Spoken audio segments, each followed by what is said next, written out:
In a remote, forgotten village nestled deep within the dense, mist-shrouded woods, a pervasive darkness hung in the air. It was a place untouched by the warmth of the sun and the laughter of children. In the heart of this eerie enclave lived a dwarf, known only as Grimble. He was not like any dwarf of lore, for Grimble possessed a sinister power, one that struck terror into the hearts of those who knew his secret. Grimble had the uncanny ability to grant any wish, but it came at a price that no one in their right mind would willingly pay. He demanded the souls of those who sought his dark enchantments, souls that would belong to him for a period of 10 years. And when the time came for reckoning, Grimble was not content with a simple retrieval. He reveled in cruelty and torture before delivering the final blow, savoring the anguish he inflicted upon his victims. The village had long lived in fear of Grimble's malevolent powers, but desperation led some to seek his forbidden aid. One such soul was that of a desperate mother, Eliza, who had lost her daughter to a mysterious illness. She could bear the pain of her daughter's absence no longer, and driven by a grief-stricken madness, ventured into the dark woods to find Grimble's hidden abode. One cold, moonless night, she stumbled upon Grimble's eerie dwelling, a dilapidated cottage cloaked in shadows. Knocking timidly on the crooked door, Eliza entered a room bathed in flickering candlelight, where Grimble awaited, his twisted form cast in eerie relief. "I can fulfill your wish," Grimble whispered, his voice like rustling leaves in the wind. "But the price is a soul, yours for 10 years. Desperation overpowered reason, and Eliza agreed, her heart heavy with grief. She wished for her daughter's return, and Grimble obliged, sealing their sinister pact. For 10 years, Eliza's life was filled with a semblance of happiness. Her daughter was indeed returned to her, but an unsettling darkness clung to the child. As the years passed, the village watched in trepidation as the once bustling hamlet dwindled into a ghost town. People whispered of the malevolent pact that had been struck, their fear growing with each passing day. As the decade drew to a close, Grimble returned to claim what was his. He appeared before Eliza, his grotesque visage more terrifying than ever. With a cruel smile, he began the torment that was his signature. He twisted her daughter's innocent soul, turning her against her mother, forcing Eliza to endure unimaginable suffering. The village, though nearly abandoned, could not ignore Eliza's anguished cries. A group of brave souls, led by a weathered and determined man named Jonas, gathered their courage to confront Grimble. Armed with ancient incantations and a flicker of hope, they ventured into the woods. In Grimble's dark lair, a sinister showdown unfolded. Jonas and his companions faced the malevolent dwarf, invoking powerful spells to weaken his grip on Eliza and her daughter. Grimble fought fiercely, but the combined will of the villagers began to overpower him. As the battle reached its climax, Grimble unleashed a torrent of dark magic that threatened to engulf them all. In that moment, Eliza, her love for her daughter stronger than any enchantment, intervened. With a mother's sacrifice, she shielded her child from Grimble's final blow, taking it upon herself. Grimble's dark power surged into Eliza, consuming her with a blinding, searing light. In that instant, she shattered the dwarf's hold on her daughter, freeing her from the sinister curse. Grimble's malevolent form disintegrated into nothingness, vanquished by the love and sacrifice of a mother. Eliza's sacrifice saved her daughter, but it came at a great cost. She was gone, her soul lost forever in the battle against the darkness. The village, once cloaked in fear, was now free, and the mist that shrouded it began to dissipate, allowing the long-forgotten sun to cast its warm embrace. But as the village began to rebuild, the memory of Eliza's sacrifice lived on, as a reminder of the darkness that could lurk in even the most remote corners of the world.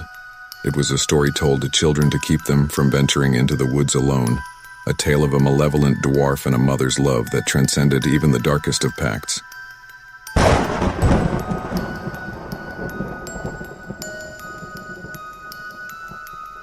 In a forsaken corner of a forgotten forest, where the trees whispered eerie secrets and the moon rarely dared to cast its glow, there dwelled a dwarf named Rurik. Rurik was no ordinary dwarf. He was known as the Soulsmith. Legends spoke of him as a being who could grant any wish, but at a price most would tremble to pay. People from distant lands, desperate and driven by their darkest desires, would venture into the heart of the sinister woods in search of Rurik. They spoke his name with hushed reverence, for they knew the perilous nature of their bargains.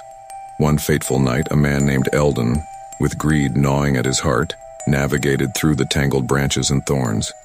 His eyes were fixated on the flickering lantern light that marked Rurik's abode. Eldon sought to acquire wealth beyond his wildest dreams, and was willing to make the ultimate sacrifice. Rurik received Eldon with a twisted smile, his eyes glinting with an eerie, otherworldly light. "You seek riches," Rurik rasped, his voice like the crackling of dying embers. "But understand, the cost is steep. What is your wish, and what are you willing to offer in return?" Eldon hesitated only briefly before declaring his wish. "I want gold, jewels, and untold riches beyond imagination," he exclaimed with a tremor in his voice. "I will give you my soul in exchange." Rurik nodded, his eyes gleaming with satisfaction. "So be it. The pact is sealed." Eldon left that accursed cottage with bags of gold that clinked and gleamed like liquid sunshine. His fortune grew with each passing day, and he lived a life of opulence and extravagance. But as time wore on, the shadows within him deepened. The weight of his tainted soul became more unbearable with every ill-gotten coin. Years passed, and Eldon's wealth could no longer fill the void within him. He became plagued by horrific nightmares, visions of his own soul being devoured by grotesque, shadowy creatures. Sleepless and tormented, he returned to the forest, seeking Rurik once more. The dwarf awaited him, still residing in the same eerie cottage. "You have returned," Rurik intoned, his voice icy and unforgiving. "You wish to reclaim what you foolishly traded." Eldon nodded, tears streaming down his face. "Please, I beg you, free me from this curse. Take back the wealth, take it all, but spare my soul." Rurik's laughter echoed through the forest, chilling Eldon to the bone. "Foolish mortal," the dwarf sneered. "The pact is binding, and your soul is mine. But I am not without mercy. I shall grant you one chance to escape your fate." Eldon's hope flickered like a fragile candle in a storm. "Name it. Anything. I'll do whatever you ask." Rurik's eyes bored into Eldon's very core. "I will give you a riddle. Solve it, and your soul shall be freed. Fail, and your torment will be eternal." With trepidation, Eldon listened as Rurik posed the riddle. "In the realm of shadows, where darkness holds sway, a heart full of avarice led astray. To break the curse, you must find the key, hidden where roots meet the oldest tree." Eldon was left with the cryptic riddle, his mind racing. He ventured deep into the haunted woods, where every whisper seemed to mock his desperation. For weeks he searched, his sanity fraying as he encountered ghastly apparitions and malevolent spirits. Finally, on the brink of despair, Eldon stumbled upon the gnarled roots of the oldest tree. There, half buried in the damp earth, he found a tarnished key. With trembling hands, he pulled it free. Returning to Rurik's cottage, Eldon presented the key, his heart pounding like a drum. Rurik examined it, his gaze inscrutable. Then, with a begrudging nod, he released Eldon's soul. But the ordeal had left its mark. Eldon's once golden hair turned ashen, his eyes forever haunted. He lived the remainder of his days as a beggar, wandering the very forest that had ensnared him. As for Rurik, the soulsmith continued his twisted trade, ensnaring those who dared to seek him out. His reputation as a harbinger of cursed wishes grew, and the legends of the dwarf who traded in souls endured, a chilling cautionary tale for generations to come.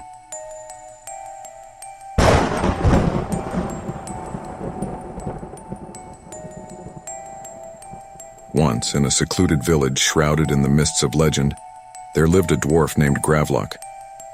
He was no ordinary dwarf. He possessed an extraordinary power that made him both feared and sought after by those desperate enough to seek him out. Gravlock was known to fulfill any wish in exchange for a soul. His lair was a dark and eerie cavern hidden deep within the woods. To find him, One had to navigate through a labyrinth of gnarled trees and winding trails. The villagers whispered tales of his malevolent dealings in hushed tones around campfires, warning their children never to venture into the woods. One fateful evening, a man named Victor, driven by insatiable greed, decided to seek out Gravlock. Victor's life had been one of constant struggle, and the weight of poverty bore heavily upon him. He had heard the stories, the whispers of riches beyond imagination bestowed upon those who dared make the dark bargain. With trembling hands and a heart heavy with desperation, Victor ventured into the woods. The path grew darker and more treacherous as he pressed forward. Finally, he stumbled upon Gravlock's cavern, a place cloaked in an unnatural darkness. Gravlock, with his twisted grin and eyes like burning coals, appeared before Victor. The air grew colder, and the shadows seemed to dance in eerie delight. "What is your desire, mortal?" Gravlock's voice sent shivers down Victor's spine.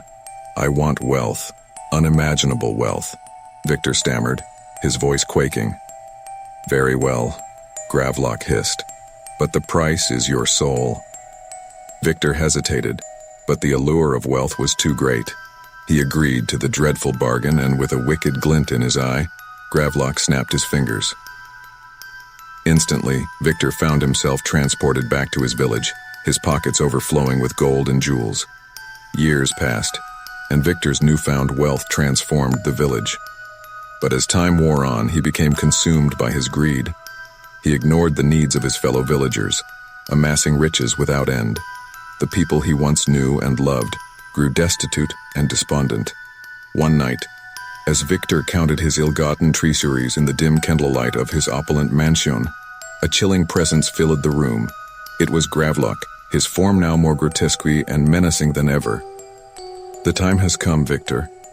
Gravlock's voice was like a death knell. "I have come to collect what is rightfully mine." Victor's heart raced, realizing the grim fate that awaited him. He tried to flee, but the dwarf's magic was inexorable. Gravlock seized Victor's trembling soul, wrenching it from his quaking body with a savage grin. Victor's lifeless body crumpled to the floor, his once vibrant eyes now vacant and hollow. Gravlock, now in possession of Victor's soul, subjected him to a fate worse than death. He imprisoned Victor's soul in a small dark box, hidden away in the depths of the cavern. There, Victor's consciousness was trapped, forced to relive the suffering he had caused others for all eternity. The riches he had hoarded turned to dust, and his mansion crumbled into ruins. The village, now free from Victor's oppressive greed, slowly began to heal. But the legend of Gravlock and his malevolent deeds remained, a grim reminder of the consequences of making deals with dark forces. And so, in the end, the dwarf Gravlock had exacted his cruel punishment, and Victor's insatiable greed had brought about his own downfall. The once prosperous village learned that wealth gained at the cost of one's soul was a hollow victory, and that the true price of such bargains was a fate far worse than any nightmare. In the depths of the haunted woods, Gravlock's laughter echoed, a chilling reminder that some desires were best left unfulfilled.